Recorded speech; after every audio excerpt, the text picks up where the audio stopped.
नमस्कार, मैं डॉक्टर रुचि मल्होत्रा आज आपको आईवीएफ फेलियर के बारे में कुछ बताना चाहती हूँ। अब आईवीएफ जैसा कि आप जानते हैं, एक ऐसी चीज़ है जिसमें हम लोग बच्चा बनाकर बच्चेदानी में इम्प्लांट करते हैं। एक अंडा होता है और एक स्पर्म होता है जिससे एक बीज तैयार करके वो बच्चा बच्चेदानी में रखा जाता है। तो कहीं भी कोई भी कारण हो सकता है जिससे ये आईवीएफ सक्सेसफुल ना हो। तो मोस्ट इम्पॉर्टेंट चीज़ रहती है कि इसमें आपके एग और स्पर्म की क्वालिटी, जैसे एग की क्वालिटी अगर अच्छी है और स्पर्म की क्वालिटी अच्छी है तो आईवीएफ सक्सेस होने के चांसेस बहुत ज़्यादा बढ़ जाते हैं। अच्छे सेंटर में 70 से 80% तक भी सक्सेस रेट मिलता है। एग की क्वालिटी जहाँ कम हो जाती है और स्पर्म की क्वालिटी अच्छी रहती है, उस सिचुएशन में कई बार क्या होता है कि एक में जैसे कम है और एक में ज़्यादा है तो भी बच्चा बन के आगे बढ़ सकता है। जब स्पर्म की क्वालिटी भी बेकार हो, एग की भी क्वालिटी बेकार हो, तो जो एम्ब्रियो या जो बीज बनता है वो इतना हेल्दी नहीं होता है, तो इसमें आईवीएफ फेलियर के चांसेस बहुत ज़्यादा होते हैं। सेकेंड कॉज हो सकता है कि यूट्रस के अंदर बच्चेदानी आपकी सही नहीं है, बच्चेदानी में कहीं पर्दा है या उसकी लाइनिंग में प्रॉब्लम हो रही है, तो उस सिचुएशन में भी बच्चा आगे इम्प्लांट नहीं होता और आगे नहीं बढ़ता है। तो मेनली आपके जो एग, स्पर्म और यूट्रस ये मेन रोल प्ले करते हैं कि आईवीएफ फेलियर क्यों हो जाता है।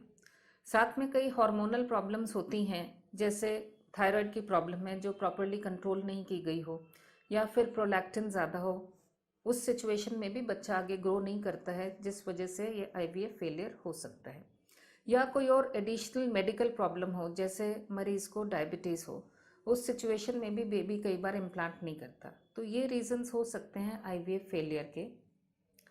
कई और रीज़न भी होते हैं, रिमोट रीजंस होते हैं, जैसे लैब कंडीशंस अच्छी नहीं हो या डॉक्टर एक्सपीरियंस नहीं हो, वो भी सिचुएशंस कई बार एक फेलियर में लीड कर सकती हैं। ये तो मैंने आपको कई कारण बताए जिसमें आईवीएफ फेलियर हुआ है और क्यों हो सकता है, बट कई बार ये होता है कि कोई भी कारण प्रिडिक्ट नहीं करा जा सकता कि आईवीएफ फेलियर सब चीज़ बिल्कुल ऑप्टिमम हो, बिल्कुल ठीक अच्छा चला हो, बट फिर भी आईवीएफ में 100% सक्सेस मिलना मुश्किल रहता है।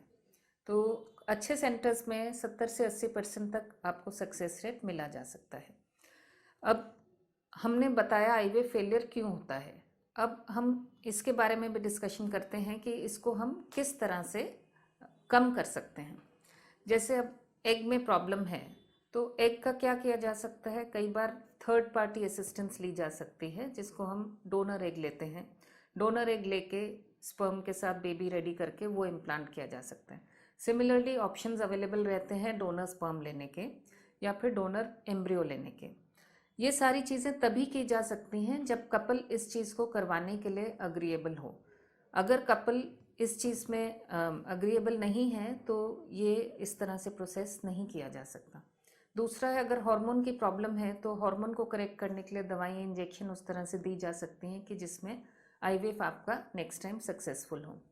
थर्ड थिंग, जो लाइनिंग है, यूट्रस की लाइनिंग बनाने के लिए हम और भी अटेम्प्ट अच्छे दूसरी दवाइयों से करते हैं जिससे कि ये लाइनिंग बन जाए और आईवीएफ सक्सेसफुल हो।